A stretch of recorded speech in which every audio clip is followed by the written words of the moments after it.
আসসালামু আলাইকুম দর্শক মণ্ডলী। আমি professor doctor S M Irfan, colorectal surgeon. আজকে আপনাদের সামনে পায়ুপথের কোনো একটি রোগ নিয়ে কথা বলার জন্য হাজির হয়েছি। আপনারা জানেন আমি দীর্ঘদিন থেকে কোলোরেক্টাল সার্জারিতে চিকিৎসা দিয়ে আসছি। বর্তমানে আমি লেজার প্রক্টোলজিতে অর্থাৎ লেজারের মাধ্যমে পায়ুপথের যে বিভিন্ন রোগ, piles, anal fissure, fistula, pilonidal sinus এগুলোর চিকিৎসা দিয়ে আসছি সাফল্যের সাথে। সারা পৃথিবীতে সবচেয়ে বেশি লেজার সার্জারি পায়ুপথের যারা করেছেন তাদের মধ্যে আমি একজন এবং আমার সাফল্য আরো সারা পৃথিবীর মধ্যে সবচেয়ে বেশি। এগুলা আপনারা ইন্টারনেট যারা ঘাটাঘাটি করেন তারা জানতে পারবেন। আমাদের সাফল্যের হার প্রায় প্রতিটা রোগের ক্ষেত্রেই 99%। বিশেষ করে ফিস্টুলার ক্ষেত্রে আমাদের সাফল্যের হার তো অসাধারণ। তো যাই হোক, আমরা আজকে কথা বলবো পায়ুপথের রোগ অ্যানাল স্টেনোসিস নিয়ে।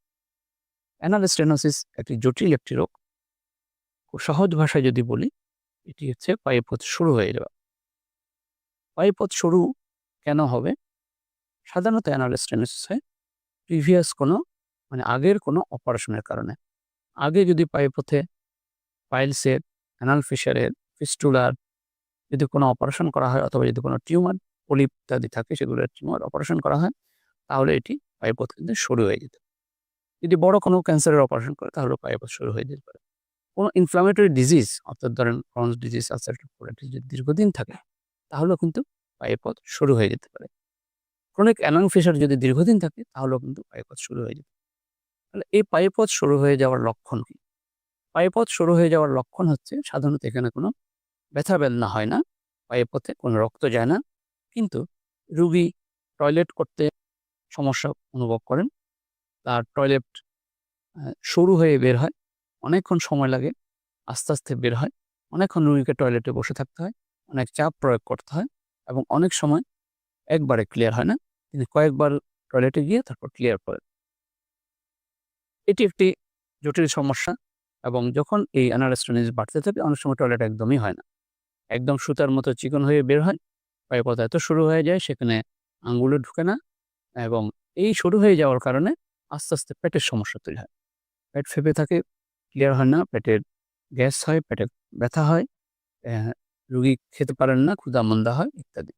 এবং একসময় টয়লেটটা জমে থেকে অন্য রোগ অর্থাৎ এটাকে আমরা বলি অতি জটিল একটা রোগ ওরিএস অবস্ট্রাকটিভ ডিফিকেশন সিনড্রোম বা বাধাগ্রস্ত মল, সেই রোগটি তৈরি হয়। যেটি আবার অনেক জটিল একটি রোগ।